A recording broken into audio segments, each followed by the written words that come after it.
Yeah, so there has been a whole transition into imaging and prostate cancer, and specifically PSMA PET CT, as you just said, really is on the forefront of a lot of those advancements. Meaning that, historically, the tools that we had, mainly a CT or a bone scan, were the most commonly utilized, but they really lacked sensitivity and specificity into helping us localize the disease. And again, the importance here is we want to be able to localize where that tumor is, because that helps our treatment plans identify and improve them, which should correlate, and we have early signal that that may be the case, into better cancer outcomes. So it is now kind of a race into, number one is, what is the best imaging agent that we should use? Which one has the most sensitivity? Which one is going to, pick up the most tumors? And so I think there's multiple questions in there. Is that number one is we need to be able to, we want to really push that limits, meaning that if we could get to the point where we have the same sensitivity, the ability to detect tumor at the same as a microscope, but by imaging agents, that's really where we would like to be. And so we continue to push that guide. And then the other part of it is that we really need to better understand the biology. While we believe that most tumors and hormone-resistant and sensitive tumors do express PSMA, their expression seems to be variable at given points along that prostate cancer journey. So we also need to understand that as tumors and their biology changes, that our imaging agents may have to adjust based on that. But again, that's a different issue. That is an interesting question to be answered.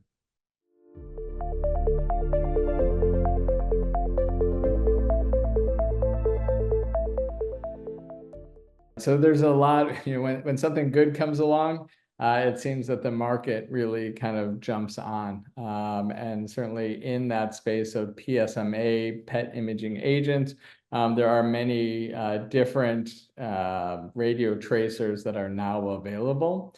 And we don't really know so far which one is better or worse, or which one is more sensitive or not. Unfortunately, their evaluation and FDA approval study process has all been slightly different based on, patient enrollment criteria, the way that the study designs were, et cetera.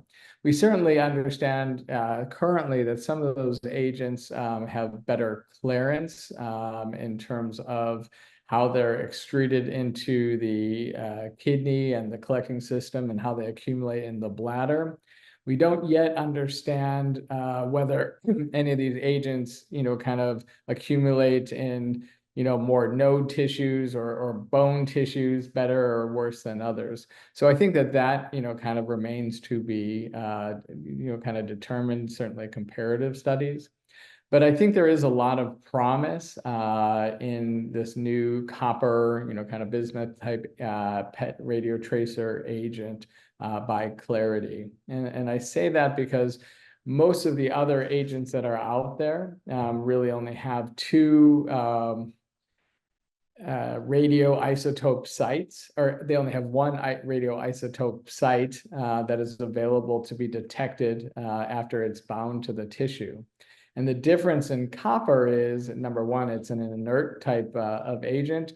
Two is that molecule actually has several radioisotope sites, so which translates into that the signal created should be brighter than other agents out there. And why is the ability to detect these agents at low radioisotope doses important? Is because, again, as I alluded to, is our improved ability to detect the location at very small quantities, meaning if you only have a few cells that are positive, we want to be able to see those very early on. We know that early intervention is associated at low tumor volumes with better outcomes. So identifying those areas with brighter signals becomes a lot easier. And certainly the copper moiety certainly has that promise to help us see at earlier time points.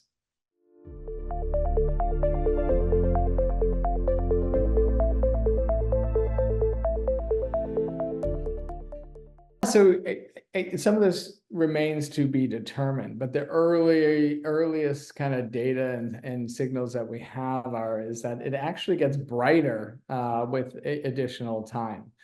So certainly one of the aspects of some of the current trials that are ongoing is that, we're looking to see the radiotracer accumulation at, kind of 24 and 48-hour time points. And that's very different than a lot of the other radio tracers that are out there because, within several hours, that radio tracer has completely been eliminated from the system, and those signal decreases over time.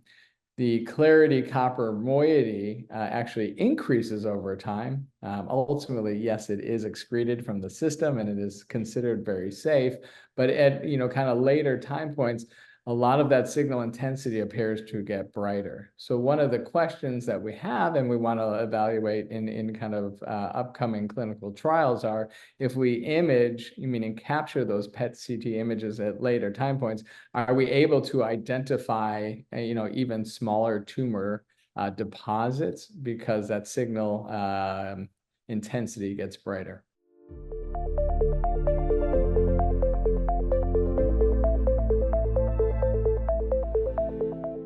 Right. So these are always very difficult trials to do. You would think an imaging trial and the outcomes and comparators should be really easy to define. The problem is what is the gold standard? So we need to be able to detect where a tumor is or validate that in some way. And unfortunately, the only true validation we have is really pathology. So that means either getting a sample of a lymph node of the prostate or a bone metastasis or wherever site we think that the tumor is localized.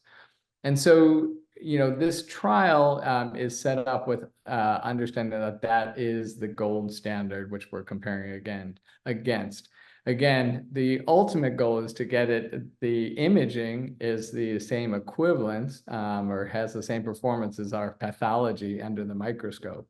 So the trial really takes high-risk patients and very high-risk patients defined by the NCCN guidelines. And ultimately, these are the patients who are most likely to have metastasis. And this study really is aimed to enroll patients who we think have high risk and very high risk disease who are going to benefit from initial therapy with surgery. And at the time of surgery, we will, ultimately remove the prostate and kind of extended lymph nodes and any potential metastasis within the pelvis. And these patients will all have comparator imaging studies prior to that surgery. So that obviously involves the copper moiety from clarity at two different time points, both the kind of within the several hours and the next day following, to see if the number one, there are actually differences in detection based on the timing of the imaging study, but also to compare it to pathology. And if so, compared to pathology, what are the smallest deposits that this can detect?